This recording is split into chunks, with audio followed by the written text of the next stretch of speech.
आज दी मेरी स्पैशल गज़ल बेवफा सजना वास्ते कि तेरी झूठी मुहब्बत तू रज पुज गया, तेरे मिठले बुलारे दी काई लोड़ नहीं।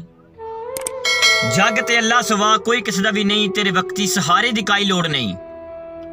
ते अपनी कुल्ली तू वारा तेरे कई महल, तेरे उच्चे चुबारे दी काई लोड़ नहीं। दोस्ता हुण मैं अपना सजना पां, तेरे सांगे उदारे दी काई लोड़ नहीं। मैं तां तेरी ज़बान तक महदूद हाँ, तेरे दिल तगारा किसे होर दा। मैनू मजबूरियां ते वलैंदे रहे हूं, दरअसल तेनू डारा किसे होर दा। ते मेरी सच्ची अकीदत रही बेअसर, तेथे गालब असर हा किसे होर दा। खोली बेहोश अखतां हुदा दी कसम, तेरे ज़र नू तां सिरा हा किसे होर दा। तेरी दर दी सलामी दे हिफ्ज़े दे विच अखी वेखिए जेड़ी क़यामत ना पुछ। रोज़े महशर तू वादो समा वेखिया, नहीं डसावण दे काबल नदामत ना पुछ। उस दिहाड़े तू दिल नाल करके सलाह, मैं मुहब्बत दा मंदिर गरा छोड़िया। बन के सबरो तहम्मल जिया पेशवा, दोस्ती दा जनाजा परा छोड़िया।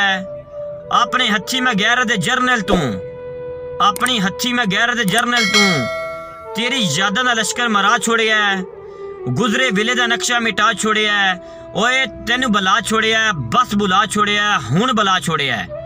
ते आखरी गल, दर्द कोई ना किसे ते भरोसा करे, करके ऐलान दुनिया नू दसदा पिया। तेरे जे बेज़मीरा तू जिंद छुट गई, मैनू अल्लाह वसाया मैं वसदा पिया। बड़ी मेहरबानी, बहुत शुक्रिया।